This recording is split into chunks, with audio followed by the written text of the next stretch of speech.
Welcome to Prajagalam. నేను మీ దండపాటి కోటేశ్వరరావు. 75వ గణతంత్ర దినోత్సవాల సందర్భంగా అందరికీ శుభాకాంక్షలు. ముందుగా తెలుగువారు ఆనందపడేలా పద్మ విభూషణ్ అవార్డు అంటే మన మెగాస్టార్ చిరంజీవి గారికి మరియు మాజీ ఉపరాష్ట్రపతి అయిన మాజీ వెంకయ్య నాయుడు గారికి మన ఛానల్ నుండి శుభాకాంక్షలు తెలియజేస్తున్నాము. వారి కృషి, వారి పట్టుదల అంటే కార్యకర్త నుంచి ఉపరాష్ట్రపతి వరకు ఎదిగిన మన వెంకయ్య నాయుడు గారు కానీ, అలానే మెగాస్టార్ చిరంజీవి గారు ఏ తోడు లేకుండా ఆయన ఇండస్ట్రీకి వచ్చి ఈరోజు మెగాస్టార్ అంటే ఏకఛత్రాధిపతిగా కొన్ని సంవత్సరాలు ఆయన విజయం సాధించి ఇప్పటికి కూడా ఏదో కృషి ఆయన అంటే ఒక పార్టీ పెట్టడం కానీ లేకపోతే ఇంకోటి కానీ చేసుకుంటూ పోయి ఈరోజు అందరికీ ముందు చూపుగా వ్యవహరించిన అలాంటి పెద్ద వ్యక్తికి ఇద్దరికి కూడా, అలాగే తెలుగు వారికి పద్మశ్రీ పద్మభూషణ్ కూడా వచ్చింది. వాళ్ళందరికీ కూడా మన ఛానల్ని శుభాకాంక్షలు తెలియజేస్తున్నాం. ఇకపోతే ఇప్పుడు ఏం చెప్పాలంటే, గతంలో చాలా వీడియో చేసాం పృథ్వీరాజ్ మీద. ఎందుకు పృథ్వీరాజ్ మీద చేస్తారు అని కొంతమంది అనుకోవచ్చు. మన ఛానల్ ఇది. ఎందుకంటే పార్టీలు అంటే వైసీపీలో ఉన్నప్పుడు చంద్రబాబు నాయుడు గారిని కానీ, బాలకృష్ణ గారిని కానీ, లేకపోతే పవన్ కళ్యాణ్ గారిని, నాగేంద్ర బాబు గారిని, చిరంజీవి గారిని అందరినీ విమర్శించారు. ఎంత దూషణలాడారంటే అంత దూషణలాడారు. కానీ ఈరోజు దేవుడు అయిపోయాడు పవన్ కళ్యాణ్. మంచిదే.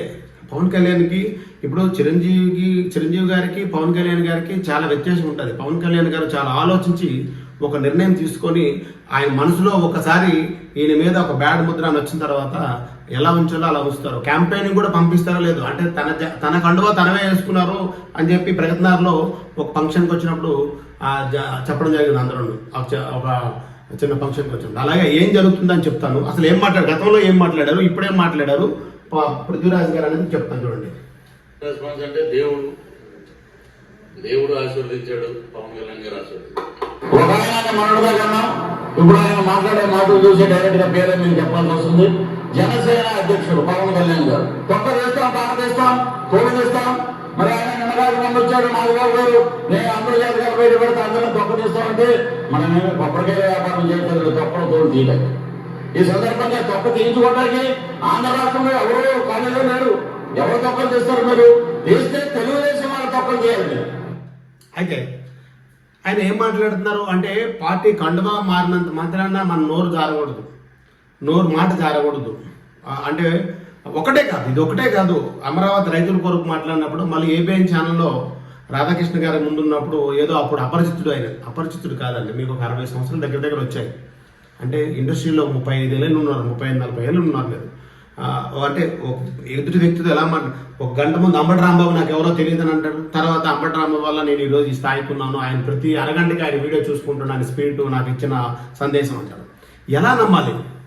రాజకీయ నాయకులు ఎలా నమ్మాలి ఇలాంటి వాళ్ళని? రోజా గారిని కానీ ఈయన్ని కానీ, అంటే రోజా గారు తెలుగుదేశం పార్టీలో ఉన్నప్పుడు ఇష్టం వచ్చినట్టుగా వైసీపీని తిట్టారు, కాంగ్రెస్ని తిట్టారు. మళ్ళీ వైసీపీకి వెళ్ళంగానే ఇక చంద్రబాబు ఏకవచనమే, ఎవరికి కూడా ఏకవచనం. వాడు వీడు వాడు ఏం మాట్లాడతారండి? నోరు అదుపు చేయమండం అంటే ఎదుటోళ్ళకి చెప్పడం కాదు, మనం ఏం మాట్లాడుతున్నామో తెలుసుకోవాలి.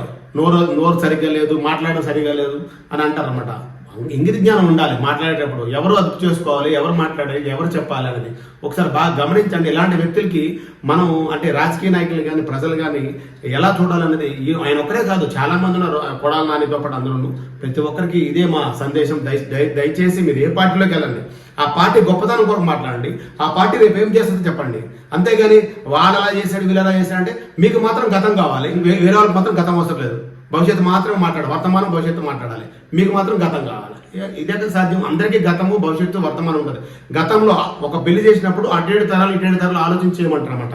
అలాగే మనం ఒక ఇంటికి వెళ్తున్నప్పుడు కానీ, ఒకరితో మాట్లాడినప్పుడు కానీ, ఒకరితో మన నాయకత్వ లక్షణాలు తీసుకోవడానికి వచ్చినప్పుడు కానీ అటేడు తరాలు అవసరం లేదు. కనీసం ఈ జన్మలో అటు 5 సంవత్సరాలు ఇటు 5 సంవత్సరాలు చూసుకునే సరే మనకేంటి గొప్పతనం, మన గతంలో ఏం చేసాం, భవిష్యత్తులో ఏం ఉపయోగపడుతుందని మనకు తెలుస్తుంది. అది ఒకసారి గమనించండి. ఎవరైనా సరే మనం భవిష్యత్తులో చేయాలనుకుంటే గతం ఆలోచిస్తారు. గతంలో ఈయన ఏదో పని చేశారు. ఇప్పుడు చిరంజీవి గారి కోసం చెప్పాం, మనం వెంకయ్య నాయుడు గారి కోసం చెప్పాము. ఎందుకు చెప్పాము? ఆయన ఎక్కడి నుండి వచ్చారు, పునాదాలు ఎక్కడ, ఏ సినిమాలు, ఎన్ని సినిమాల నుండి వచ్చారు, ఏ విలన్ క్యారెక్టర్ చేశారు. ఈ రోజు చిరంజీవి గారి కోసం ఎందుకు చెప్పుకుంటాం? గతం చెప్పుకుంటూ భవిష్యత్తు చెప్తాం, వర్తమానం చెప్తాం. మాకు మాత్రం అవసరం లేదు, మాకు భవిష్యత్తే కావాలి. గతం అన్ని మర్చిపోవాలి, గతం అంతా అపరిచితుడు. ఒకసారి బాగా ఆలోచిస్తారని అందరూ అంటే మా ప్రజలకు అందరూ కోరుకుంటున్నాం. నేను మీ దండపాటి కోటేశ్వరరావు. అందరికీ నమస్కారం.